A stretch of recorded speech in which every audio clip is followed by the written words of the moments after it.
Jangan lupa tekan like, komen, subscribe, dan bunyikan loncengnya. Selamat pagi semuanya. Apa kabar? Hari ini sehat semua? Hari ini kita akan mulai beraktivitas belajar mengajar, tetapi sebelumnya kita berdoa dulu untuk memuji Tuhan. Semuanya tangan dilipat, pejamkan mata. Mari kita buat tanda kemenangan bersama. Di nama Bapa dan Putra dan Roh Kudus. Amin. Allah Bapa di surga, terima kasih karena pada pagi hari ini kami semua bangun dalam keadaan sehat. Berkatilah kami dengan Roh Kudus-Mu agar apa yang kami lakukan akan menghasilkan buah yang baik. Kami juga mohon padamu, berilah kami kesehatan untuk orang tua kami, untuk saudara kami, dan semua yang ada di sekitar kami. Kami juga mohon untuk virus corona supaya segera pergi dari muka bumi ini sehingga kami semua dapat beraktivitas kembali ke sekolah. Mari kita dengarkan bacaan Sabda Tuhan. Bacaan pada pagi hari ini diambil dari Markus 4 ayat 26 sampai dengan 34. Pada suatu ketika Yesus berkata, "Beginilah hal kerajaan Allah itu, seumpama orang yang menaburkan benih di tanah, lalu pada malam hari ia tidur, dan pada siang hari ia bangun. Dan benih itu mengeluarkan tunas, dan tunas itu semakin tinggi. Bagaimana terjadinya tidak diketahui orang. Bumi dengan sendirinya mengeluarkan buah, mula-mula tangkainya, lalu bulirnya, kemudian butir-butir yang penuh isi dalam bulir itu. Apabila buah itu sudah cukup masak, orang itu segera menyabit, sebab musim menuai sudah tiba." Katanya lagi, "Dengan apa hendak kita membandingkan kerajaan Allah, atau dengan perumpamaan manakah hendaknya kita menggambarkannya? Hal kerajaan itu seumpama biji sesawi yang ditaburkan di tanah. Memang biji itu yang paling kecil daripada segala jenis benih yang ada di bumi.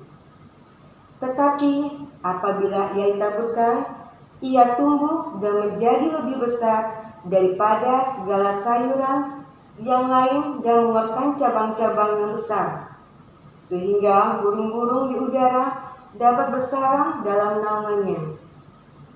Dalam banyak perumpamaan, ia memberikan firman kepada sesuai dengan pengertian mereka, dan tanpa perumpamaan ia tidak berkata-kata kepada mereka. Tetapi kepada murid-muridnya ia menguraikan segala sesuatu dengan sendiri. Demikianlah sabda Tuhan. Terpujilah Kristus. Renungan pada pagi hari ini, bersama Yesus kita bertumbuh. Mungkin di antara kita pernah mendengar istilah gereja Tiban. Gereja Tiban adalah gedung gereja yang dibangun karena sumbangan umat luar paroki. Dibangun oleh para donatur, bukan swadaya umat. Tentu bukan sesuatu yang buruk. Hanya masalahnya akan muncul ketika perawatan dan biasanya umat kesulitan sehingga gereja tersebut cepat rusak. Sangat berbeda kalau swadaya dari umat. Gereja itu akan terawat dan dengan baik berkembang serta berbuah menjadi gereja yang mandiri. Apa yang disabdakan dalam bacaan pertama menjadi landasan pertumbuhan iman akan Kristus.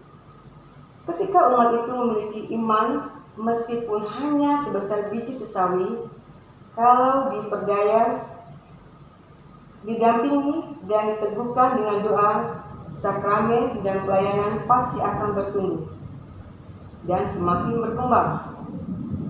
Mewujudkan kerajaan Allah bukan sebuah mukjizat, bim salabim, lalu selesai, melainkan sebuah proses yang pada mulanya kecil, sederhana, bahkan tidak disangka-sangka.